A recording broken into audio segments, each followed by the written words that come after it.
ગુજરાતની અંદર દિવ્યાંગ સ્પેશિયલ એક ભરતી ડ્રાઈવ ચાલી રહી છે અને એવામાં ગુજરાત પંચાયત સેવા પસંદગી મંડળ દ્વારા દિવ્યાંગ સ્પેશિયલ ડ્રાઈવને આધારે 1200 કરતાં પણ વધારે અલગ અલગ પોસ્ટ ઉપર જગ્યાઓ જાહેર કરવામાં આવી છે।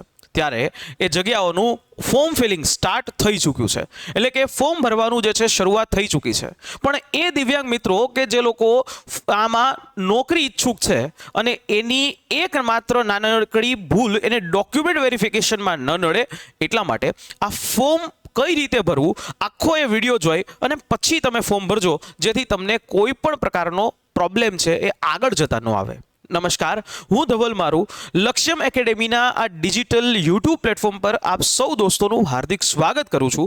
અને જીપીએસએસબીની અંદર કેવી રીતે તમે ફોર્મ ભરશો, કારણ કે અલગ અલગ રિક્રુટ છે, અલગ અલગ જગ્યાઓ છે અને એ અલગ અલગ જગ્યાઓનું ફોર્મ એક જ રીતે ભરવાનું છે, બરાબર। હું એક જગ્યાનું ફોર્મ ભરી અને બતાવીશ કે કઈ રીતે તમે આમાં ફોર્મ ભરી શકો। તો આનું ફોર્મ જે છે ઓજસ ઉપરથી તમારે ભરવાનું છે। ઓજસ જે છે તમે ગૂગલ ઉપર સર્ચ કરશો તો ત્યાંથી તમને આખું એ મળી જશે ojs.gov.in, બરાબર। ત્યાં જશો એટલે આવી રીતે આખું વિન્ડો ઓપન થશે।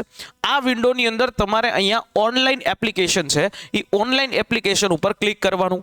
જેવું તમે ઓનલાઈન એપ્લિકેશન ઉપર ક્લિક કરશો એટલે અહીંયા apply, edit, upload signature, confirm, print application form અને પે ફીસ આવી રીતે આવશે। તમારે અહીંયા સિમ્પલી એપ્લાય ઉપર ક્લિક કરવાનું।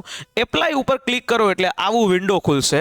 એમાં તમારે અહીંયા ગુજરાત પંચાયત સેવા પસંદગી બોર્ડ કરવાનું ક્લિક, અને જેવું એ કરશો એટલે તમને આ પંચાયત સેવા પસંદગી મંડળ દ્વારા અલગ અલગ જે ભરતીઓ જાહેર કરવામાં આવી છે એના વિશેની તમને માહિતીઓ છે એ મળશે, બરાબર। લેબોરેટરી ટેકનિશિયન, સ્ટાફ નર્સ, વર્ગ 3 વિસ્તરણ અધિકારી છે, આંકડા મદદનીશ છે, જુનિયર ફાર્માસિસ્ટ છે, વિસ્તરણ અધિકારી ગ્રેડ 2 છે, સંશોધન મદદનીશ છે, મુખ્ય સેવિકા છે, ગ્રામ સેવક છે, આ બધી જગ્યાઓ છે વિશે તમને મળશે, બરાબર। Female health worker, multipurpose health worker, પુરુષ વર્ગ 3, જુનિયર ક્લાર્ક, આ બધી ભરતીઓ જે છે એ તમને અહીંયા મળશે।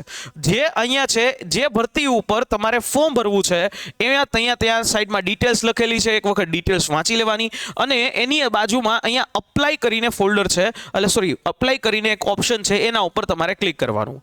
જેવું અપ્લાય કરશો એટલે આવી રીતે એક વિન્ડો ખુલશે। આ વિન્ડોની અંદર તમને થોડી માહિતી આપી હશે। જો સીધું તમે અપ્લાય નાવ કરશો એટલે સીધું આવી વિન્ડો ઉપર પહોંચશો।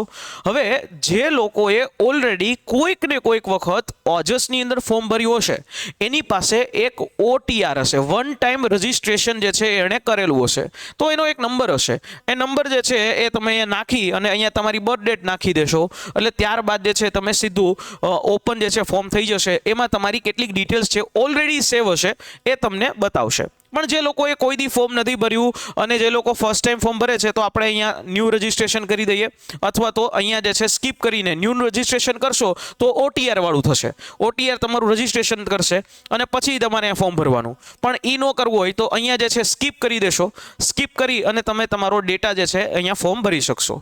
સ્કીપ કરશો એટલે આવું વિન્ડો ખુલશે। આની અંદર તમારે શું કરવાનું, આઈ અગ્રી કરી દેવાનું। આઈ અગ્રી કરી દો એટલે પછી સીધું તમારું આવો પ્રકારનું એક વિન્ડો છે એ ઓપન થશે। અહીંયા તમારે મિસ્ટર, મિસિસ હોય તો મિસિસ, મિસ હોય તો મિસ, અહીંયા તમારી સરનેમ, અહીંયા તમારું ફર્સ્ટ નેમ, આ ફર્સ્ટ નેમ લખી અહીંયા ફાધરનું નેમ અથવા તો જો બહેનો હોય તો હસબન્ડનું નામ લખવાનું। અહીંયા તમારા મમ્મીનું નામ જે છે એ લખવાનું। પછી અહીંયા તમારી જેન્ડર મેલ અથવા ફિમેલ એ તમારે સિલેક્ટ કરી દેવાની। તમારી ડેટ ઓફ બર્થ લખી દેવાની, એટલે કે એના એન્ટર કરી દેવાની। જો તમે મેરિડ હોય તો મેરિડ, અનમેરિડ હોય તો અનમેરિડ, સેપરેટેડ હોય એટલે સેપરેટેડ, અને અહીંયા તમારી કેટેગરીમાં open category, EWS category, SCBC category, SC ST એ બધી કેટેગરી છે તમારે અહીંયા જે પણ હોય, તમે જે કેટેગરીથી એ બિલોંગ કરો છો, તમે જે કેટેગરીના છો એ તમારે અહીંયા અપ્લાય કરી દેવાની। જેવું નાખશો એટલે એના પછી જે છે ધારો કે કોઈ વ્યક્તિ SCBC નો છે તો એને નોન ક્રિમિલિયર સર્ટિફિકેટ જેવું નાખવું પડે, ફિઝિકલ દિવ્યાંગતાનું સર્ટિફિકેટ આપવાનું થાય, એ નાખવાનું થાય, બરાબર। તો આવી રીતે જે છે પ્રેઝન્ટ એડ્રેસ તમારે નાખી દેવાનું। અહીંયા તમારું પ્રેઝન્ટ એડ્રેસ, બરાબર। ખાસ મોબાઈલ નંબર કે જે મોબાઈલ નંબર તમારા પરમનન્ટ હોય એ નાખી દેવાના। અને અહીંયા તમારી નેશનાલિટી, જે તમારું પ્રેઝન્ટ એડ્રેસ અને પરમનન્ટ એડ્રેસ સેમ હોય તો ત્યાં તમારે એન્ટ્રી કરી દેવાની। પછી જો જો તમે રમતગમતમાં તમે ધરાવો છો તો એ તમારે ડિટેલ નાખી દેવાની. બાકી જે વિધવા કેન્ડિડેટ હોય તો વિધવા કેન્ડિડેટનું એક સર્ટિફિકેટ હોય, બરાબર, વિધવાનું, તો એ નાખવું હોય તો એ નાખી દેવાનું, બરાબર છે. અને આવી રીતે જે છે તમારે કરવાનું. ક્લિયર? હવે આના બાદ જે છે તમારે અહીંયા સિમ્પલી લેંગ્વેજ જે તમને આવડે છે એ લેંગ્વેજ એ તમારે સિલેક્ટ કરી દેવાની, કે ઇંગ્લિશ, હિન્દી અને ગુજરાતી જનરલી બધાને આવતું હોય, લખી વાંચી અને બોલી શકે એના ઉપર ક્લિક કરી દેવાનું. બીજી વાત કે ફોટો જે છે એ ફોટો કમ્પલસરી તમારે જેપીજી ફોર્મેટમાં જ અપલોડ કરવાનો રહેશે, કારણ કે ફોટો અને સિગ્નેચર આ બંને વસ્તુ તમારે અપલોડ કરવાની રહેશે. ફોટો જે છે એ 5 સેન્ટીમીટર એની લંબાઈ હોવી જોઈએ અને 3.6 સેન્ટીમીટર જે છે એની પહોળાઈ જે છે એ હોવી જોઈએ. એટલે આવી રીતે 5 સેન્ટીમીટર અને આવી રીતે 5 સેમી અને અહીંયા 3.6 સેન્ટીમીટર. અને તમારું ફોટો અને સિગ્નેચર છે ને ભાઈ એ 15 કેબીથી વધવું જોઈએ નહીં, 15 કેબીની અંદર જ તમારે રાખવાનું. સિગ્નેચરની વાત કરું તો સિગ્નેચર છે એની લંબાઈ જે હોય તો 2.5 સેન્ટીમીટર જેટલી એની લંબાઈ અને પહોળાઈ જે છે એ 7.5 સેન્ટીમીટર એટલે કે 7.5 સેન્ટીમીટર જેટલી એની પહોળાઈ એ હોવી જોઈએ. આવી રીતે તમારે ભરવાનું છે, બરાબર. એ તમારે અહીંયા અપલોડ કરી દેવાનું. અપલોડ કરી અને સીધું જે છે અહીંયા યસ કરી દેવાનું અને અહીંયા કેપ્ચા કોડ નાખી દેવાનું, સેવ કરી દેવાનું. જેવું તમે સેવ કરશો એટલે તમારો એપ્લિકેશન નંબર અને કન્ફર્મેશન નંબર છે એ આવશે. અને પ્રિન્ટ એપ્લિકેશન ફરજિયાત કરવાની. આ પ્રિન્ટ એપ્લિકેશનને તમે અલગ અલગ 3 થી 4 જગ્યાએ સેવ રાખજો. જ્યારે ડોક્યુમેન્ટ વેરિફિકેશન થશે ત્યારે તમારે જરૂર પડશે.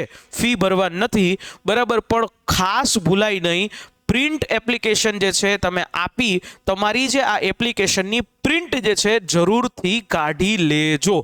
જે પણ ભરતી ઉપર તમે ફોર્મ ભરો છો પર્ટિક્યુલર ઈ ભરતી માટે તમારે અપ્લાય કરવાનું રહેશે.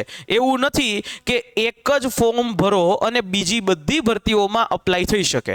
તમારે નાયબ ચીટનીસમાં ફોર્મ ભરવું હોય તો નાયબ ચીટનીસની અંદર જ તમારે અહીંયા અપ્લાય કરવું પડશે. તમારે જો જુનિયર ક્લાર્કમાં ફોર્મ ભરવું હોય તો એ જુનિયર ક્લાર્કની અંદર તમારે અપ્લાય કરવું પડશે. આ રીતે તમે ફોર્મ ભરી શકશો. ખાસ ધ્યાન રાખું છું, ખાસ ધ્યાન રાખજો એક કે નોન ક્રિમિલિયર સર્ટિફિકેટ હોય તો એમાં ભૂલ ન થાય તમારું, બરાબર. અને ફોટોની સાઇઝ ચેક કરી નાખજો, ત્યાં સુધી ફોર્મ આગળ વધશે નહીં. ત્રીજો પોઈન્ટ એ છે તમારું પ્રિન્ટ એપ્લિકેશન, જે તમારી એપ્લિકેશન છે એની એક કોપી તમારી પાસે એક ફિઝિકલમાં રાખજો સાચવીને અને એક જે છે સોફ્ટ કોપીમાં રાખજો. આશા રાખું છું આ માહિતી છે એ સમજાઈ હશે. અને જે પણ દિવ્યાંગ મિત્રો છે જો એને તૈયારી કરવી છે તો દિવ્યાંગ મિત્રો માટે ખાસ લક્ષ્યમ એકેડેમીની જે છે એનો તમે સંપર્ક કરી શકો છો. 9429077607 આ જે છે નંબર ઉપર તમે કોલ જે છે એ કરી અને હેલ્પ ફોર્મ ભરવામાં ક્યાંય નથી સમજાતું તો તમે કોલ પણ કરી શકશો. અને માની લ્યો કે તમારે વ્યવસ્થિત તૈયારી કરવી છે, દિવ્યાંગો માટે આપણે એક ઓફર પણ રાખી છે, તો એની તમામ માહિતી જે છે એ તમને અહીંયા આ હેલ્પલાઇન નંબર ઉપરથી મળી જશે, બરાબર. આ જે હેલ્પલાઇન નંબર છે એ નોટ કરી લેજો અને તમે કોલ કરીને ક્યાંય અટકાવ તો ચોક્કસથી જે છે એ સંપર્ક કરજો. લક્ષ્યમ એકેડેમી છે જ્યાં સુધી તમને નિમણૂક પત્ર નહીં મળે ને ત્યાં સુધી તમારી સાથે છે. આશા રાખું છું આ માહિતી સમજાઈ હશે. અને આ જે વિડીયો તમારા તમામ દિવ્યાંગ મિત્રોના જે ગ્રુપ્સ હોય એમાં શેર કરજો, જેથી કરીને એ લોકો સુધી સાચી માહિતી જે છે પહોંચી શકે. બીજી વાત કે દિવ્યાંગ મિત્રો છે એ લોકોને ખાસ કે આ વિડીયોને લાઈક કરી અને ઇવન કે તમારે કોઈ હેલ્પ જોતી છે તો ચોક્કસથી અમારા સુધી તમે રીચ આઉટ કરજો. અમે તમારા હેલ્પ માટે હંમેશા તત્પર છીએ. ટેલિગ્રામ ચેનલ સાથે જોઈન થઈ જાજો, જ્યાં રેગ્યુલર અપડેટ્સ છે. રેગ્યુલર તમને દિવ્યાંગ ભરતી વિશેના તમામ પ્રકારના અપડેટ્સ છે એ મળતા રહેશે. મળું છું નેક્સ્ટ સેશનમાં. જય હિન્દ, જય ભારત.